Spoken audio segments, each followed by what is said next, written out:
जय हिंद दोस्तों। आज हम लोग पढ़ेंगे class 10th physics chapter 1 2027 board exam वाले जो बच्चे हैं उनके लिए ये वीडियो है और किसी भी कम्पिटिटिव एग्जाम के लिए भी ये वीडियो है क्योंकि उसमें भी लाइट से प्रश्न पूछता है। तो आइए यहाँ पर हम लोग देखते हैं और जानते हैं। सबसे पहले जानेंगे कि प्रकाश के परावर्तन के बारे में कि प्रकाश का परावर्तन किसे कहेंगे। तो सबसे पहले प्रकाश के बारे में जानेंगे।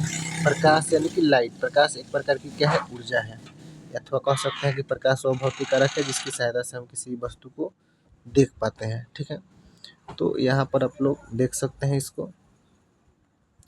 अब हम लोग आगे जानते हैं। आगे है हम लोग का प्रकाश का स्रोत। प्रकाश का स्रोत किसे कहेंगे भाई? प्रकाश का स्रोत यानी कि source of light. Source of light, यहाँ पर आप लोग सोर्स ऑफ लाइट के बारे में जानेंगे। जिस वस्तु से प्रकाश निकलता है उसे प्रकाश का स्रोत कहते हैं। जिस वस्तु से प्रकाश निकलता है उसे प्रकाश का स्रोत कहते हैं। जैसे आप लोग कह सकते हैं सूर्य, तारा, मोमबत्ती, बल्ब इत्यादि, ये सब प्रकाश का क्या है? तो स्रोत है। प्रकाश का क्या है भाई? स्रोत है। आगे हम लोग देखेंगे मानव निर्मित प्रकाश स्रोत और प्राकृतिक प्रकाश स्रोत। प्रकाश स्रोत दो प्रकार का होता है। एक होता है मानव निर्मित, मानव के द्वारा जो निर्माण किया गया है। एक होता है प्राकृतिक, बिजली का जलता हुआ बल्ब हो गया, लालटेन हो गया, मोमबत्ती हो गया, लैंप हो गया, मोबाइल का टॉर्च हो गया, ये मानव निर्मित प्रकाश स्रोत है क्योंकि इसको मानव नहीं बनाया है। प्राकृतिक स्रोत, प्रकाश स्रोत में हो जाएगा सूर्य, तारा, ये प्राकृतिक प्रकाश स्रोत है। आगे हम लोग का प्रदीप्त वस्तु या फिर दीप्तिमान वस्तु। प्रदीप्त वस्तु या फिर दीप्तिमान वस्तु देख सकते हैं यहाँ पर। जो वस्तुएं प्रकाश उत्सर्जित करती है उसे प्रदीप्त वस्तु कहते हैं, या कहते हैं जैसे दिया हो गया, लालटेन हो गया, बल्ब हो गया, इससे प्रकाश निकलता है। तो जिससे प्रकाश निकलता है उसको ही हम लोग प्रदीप्त वस्तु कहते हैं। आगे है हम लोग का अप्रदीप्त वस्तु। अप्रदीप्त यहाँ पर देख सकते हैं जो वस्तुएं स्वयं प्रकाश उत्सर्जित नहीं करती है उसे अप्रदीप्त कहते हैं। जैसे टेबल, टेबल से तो भाई प्रकाश नहीं निकलता है, कुर्सी से भी नहीं निकलता है, बेंच से भी नहीं निकलता है, बोर्ड से भी नहीं निकलता है। तो ये सब हो गया अप्रदीप्त वस्तु। चलिए आगे देखते हैं। आगे हम लोग का है किरण। किरण को अंग्रेजी में रे कहते हैं। तो प्रकाश के गमन पथ की दिशा को ही किरण कहते हैं। जैसे यहाँ पर देख सकते हैं इस प्रकार ये किरण का चिन्ह होता है। यहाँ पर देख लीजिए आप, यहाँ पर है। तो आगे अब हम लोग अगला देखते हैं। आगे हम लोग देखेंगे, आगे चलिए आगे देखेंगे। आगे हम लोग का पारदर्शी पदार्थ। पारदर्शी पदार्थ, पारदर्शी पदार्थ किसे कहेंगे? आप लोग यहाँ पर देखिए, वैसा पदार्थ जिनसे होकर प्रकाश आसानी से पार कर जाता है उसे पारदर्शी पदार्थ कहते हैं। जैसे हवा हो गया, हवा से प्रकाश आर पार चला जाता है। पानी हो गया, कांच हो गया, ये सबसे प्रकाश आर पार चला जाता है, इसीलिए इसको पारदर्शी कहते हैं। यहाँ पर देखिए अपारदर्शी पदार्थ, वे पदार्थ अपने में से होकर प्रकाश को नहीं जाने देता है, उसे अपारदर्शी पदार्थ कहते हैं। जैसे बोर्ड, बोर्ड पर अगर टॉर्च बारेंगे तो बोर्ड के आर पार प्रकाश नहीं जाएगा। दीवार, दीवार पर अगर टॉर्च बारते हैं तो उसके आर पार नहीं जाएगा। मनुष्य हो गया, लकड़ी हो गया, ये सब अपारदर्शी पदार्थ हैं। आगे हम लोग देख सकते हैं प्रभासी पदार्थ। आगे हम लोग का है प्रभासी पदार्थ। तो वे पदार्थ जो उन पर पड़ने वाले प्रकाश के एक छोटे से भाग को ही अपने में से होकर जाने देते हैं उसे प्रभासी पदार्थ कहते हैं। जैसे एग्जाम्पल में आप लोग देख सकते हैं तेल से भीगा हुआ कागज। अगर कागज को हम लोग तेल में भिगा देंगे ना तो पूरा नहीं साफ साफ दिखाई देगा, और नहीं ऐसा नहीं है कि साफा दिखाई नहीं देगा, धुंधला दिखाई देगा। उसी प्रकार घिसा हुआ कांच हो गया, कोहरा यानी कि कुहासा हो गया, हल्के बादल, बैलून का रबर हो गया, ये सब प्रभासी पदार्थ का उदाहरण है। आगे आगे हम लोग देखेंगे भाई। आगे हम लोग का है क्या? तो किरण पुंज, या इसी को कहे तो प्रकाश पुंज, beam of light. Beam of light, किरणों के समूह को किरण पुंज या प्रकाश पुंज कहते हैं। किरणों के समूह को किरण पुंज या प्रकाश पुंज कहते हैं। और किरण पुंज जो होता है ना, यानी कि प्रकाश पुंज, ये 3 प्रकार के होता है। देख सकते हैं यहाँ पर समांतर प्रकाश पुंज, अभिसारी प्रकाश पुंज, अपसारी प्रकाश पुंज और अभिसारी प्रकाश पुंज। तीनों को हम लोग बढ़िया से पढ़ेंगे। देखिए फर्स्ट में हम लोग का है क्या भाई? तो फर्स्ट में है समांतर प्रकाश पुंज। तो जब प्रकाश की किरणें एक दूसरे के समानांतर होती है तो ऐसे किरण पुंज को ही हम लोग समानांतर प्रकाश पुंज कहते हैं। देख सकते हैं यहाँ पर चित्र में भी आप लोग, ये समानांतर प्रकाश पुंज का ये चित्र है, डायग्राम है, इस प्रकार रहता है। किरणें जो होगी एक दूसरे के क्या होगी? समानांतर रहेगी, तो इसी को हम लोग कहेंगे समानांतर प्रकाश पुंज। चलिए आगे हम लोग देखते हैं। आगे हम लोग का जो है अगला टॉपिक है वो है अपसारी प्रकाश पुंज। अपसारी प्रकाश पुंज कहिए या फिर किरण पुंज कहिए। देख सकते हैं भाई, अपसारी प्रकाश पुंज को हम लोग कैसे बोलेंगे। तो जब प्रकाश की किरणें एक बिंदु से निकलकर विभिन्न दिशाओं में फैलती है तो ऐसे किरण पुंज को अपसारी किरण पुंज कहते हैं। अपसारी का मतलब होता है फैलना। एक ही बिंदु से विभिन्न दिशाओं में जब प्रकाश की किरण इस प्रकार फैलेगा तो ऐसे किरण पुंज, जैसे ये बिंदु हो गया, इस विभिन्न दिशाओं में इस प्रकार प्रकाश की किरण फैलेगा तो इसी किरण पुंज को ही हम लोग क्या कहते हैं, तो अपसारी किरण पुंज कहते हैं। आगे देख सकते हैं आप लोग,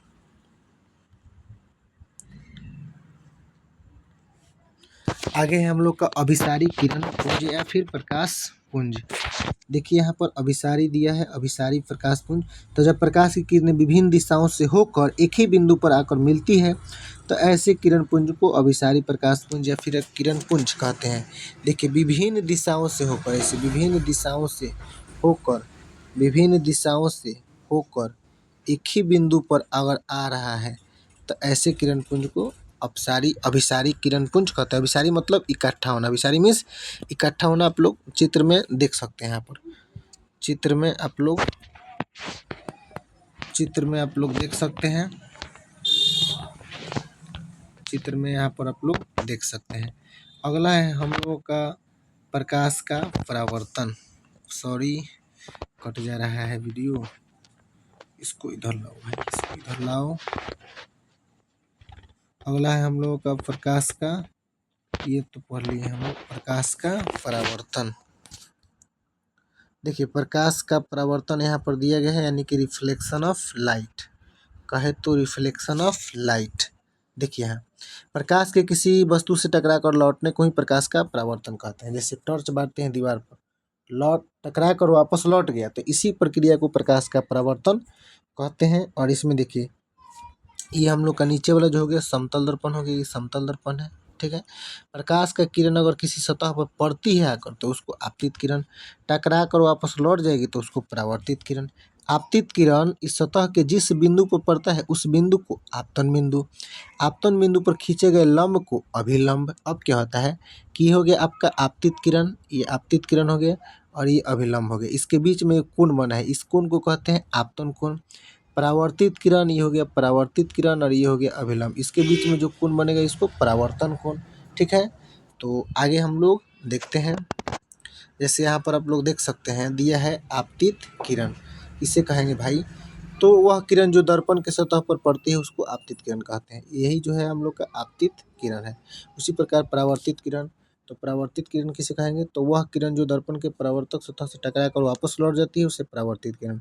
ये वाला जो किरण है ये परावर्तित किरण है।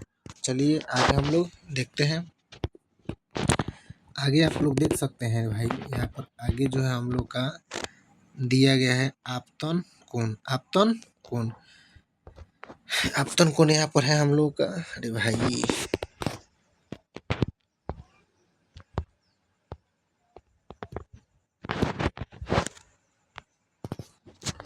आपतन कोण आप लोग देख सकते हैं। आपतन कोण को एंगल ऑफ इंसिडेंस कहते हैं। आपतित किरण और अभिलंब के बीच बने कोण को आपतन कोण कहते हैं।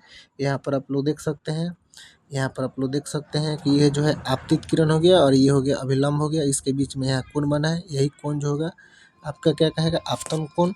और देखिए ये हो गया परावर्तित किरण और ये हो गया अभिलंब, इसके बीच में यहाँ जो कोण बना है ये हो गया आपका परावर्तन कोण। जैसा कि यहाँ पर परावर्तन कोण का भी हम डिफिनीशन बता दिए, एंगल ऑफ रिफ्लेक्शन। अगला है हम लोग का अभिलंब। आपतन बिंदु पर खींचे गए लंब को अभिलंब कहते हैं। यहाँ पर देख सकते हैं आप लोग, यहाँ पर आप लोग देख सकते हैं, अरे भाई क्या हो गया, यहाँ पर आप लोग देख सकते हैं ये आपतन बिंदु हो गया, इस पर ये अभिलंब लंब खींचा गया है, इसी लंब को अभिलंब कहते हैं। आगे देखिए, आगे भाई आगे अगला बिंदु है हम लोग का आपतन बिंदु। आपतन बिंदु, आपतन बिंदु क्या है कि दर्पण के सतह पर स्थित वह बिंदु जहाँ आपतित किरण पड़ती है उसको आपतन बिंदु कहते हैं। यहाँ पर आप लोग देख सकते हैं यही जो बिंदु है, ये वाला बिंदु, यही बिंदु क्या है, आपतन बिंदु, यहाँ पर लिखा गया है। चलिए आगे देखते हैं हम लोग, अगला है प्रकाश के परावर्तन के नियम। प्रकाश के परावर्तन के नियम, देखिए प्रकाश की किरण किसी सतह पर पड़कर जिन नियमों का पालन करते हुए उस सतह से परावर्तित होती है उन नियमों को प्रकाश के परावर्तन के नियम कहते हैं, ठीक है। अब यहाँ पर आप लोग देख सकते हैं कि प्रकाश के परावर्तन के दो नियम होते हैं। प्रकाश के परावर्तन के दो नियम होते हैं, ठीक है। प्रकाश के परावर्तन कितने नियम भाई? तो प्रकाश के परावर्तन के दो नियम यहाँ पर लिखिए। आपतित किरण, परावर्तित किरण तथा आपतन बिंदु पर खिंचाया गया अभिलंब तीनों एक ही तल में होते हैं। दूसरा, आपतन कोण परावर्तन कोण के बराबर होता है। आपतन कोण को एंगल आई, परावर्तन कोण को एंगल आर, दोनों आपस में क्या होता है? तो बराबर होता है। यहाँ पर देख सकते हैं आप लोग, देखिए आपतित किरण, परावर्तित किरण तथा आपतन बिंदु पर खिंचाया गया अभिलंब तीनों एक ही तल में है, मतलब एक ही बिंदु पर है। इन्हें इसे ये दर्पण हो गया, ये आपतित किरण हो गया, ये परावर्तित किरण हो गया और ये अभिलंब हो गया, तीनों एक ही तल में है। तो ये प्रकाश के परावर्तन का एक नियम हो गया। दूसरा नियम क्या है कि ये आपतन कोण, ये आपतित किरण और ये अभिलंब दोनों के बीच में एक कोण बना, ये आपतित किरण और ये अभिलंब इसके बीच में एक कोण बने, ये आपतन कोण हो गया। ये परावर्तित किरण और ये अभिलंब इसके बीच में कोण बने, ये परावर्तन कोण। और आपतन कोण को एंगल आई, परावर्तन कोण को एंगल आर, ये दोनों आपस में क्या होता है? तो बराबर होता है। यही है प्रकाश के परावर्तन के नियम। आगे आप लोग देख सकते हैं भाई, आगे है हम लोग का क्या, तो आगे है हम लोग का आपतन कोण, परावर्तन कोण तो हो गया यार, समतल दर्पण पर लंबवत पड़ने वाली किरण का परावर्तन। समतल दर्पण पर लंबवत पड़ने वाली किरण का परावर्तन देख सकते हैं। देखिए आपको हम बता दें कि समतल दर्पण, ये समतल दर्पण हो गया। अगर इस पर कोई किरण लंबवत आती है ना, कोई किरण लंबवत आती है तो दर्पण पर 90 डिग्री का कोण बनाती है। दर्पण पर कितने डिग्री कोण बनाएगी? तो दर्पण पर 90 डिग्री कोण बनाएगी। अगर आपको हम एक और बात बता देते हैं कि अगर कोई किरण समतल दर्पण हो गया, ये समतल दर्पण, इस पर लंबवत आती है तो दर्पण पर तो 90 डिग्री कोण बनाएगी, परावर्तन के बाद पुनः इसी दिशा में जाएगी। तो यहाँ आपतन कोण का भी मान 0 डिग्री होगा और परावर्तन कोण का भी मान 0 डिग्री होगा। यानी एंगल आई का भी मान 0 डिग्री और एंगल आर का भी मान 0 डिग्री होता है, ठीक है। यहाँ पर आप लोग देख सकते हैं, यहाँ पर लिखा गया है, क्या लिखा गया है? तो यहाँ पर आप लोग देख सकते हैं, देखिए क्या लिखा गया है। लिखा गया है कि आपतन कोण और परावर्तन कोण का मान यहाँ कितना डिग्री? 0 डिग्री। समतल दर्पण पर कोई किरण लंबवत पड़ती है तो वहाँ पर उसी पथ पर वापस लौट जाती है, ठीक है। तो आई होप कि आप लोगों को समझ में आ गया होगा। अगला वीडियो में हम लोग प्रतिबिंब के बारे में जानेंगे कि प्रतिबिंब क्या है, कितने प्रकार के होता है। तब तक के लिए जय हिंद, धन्यवाद।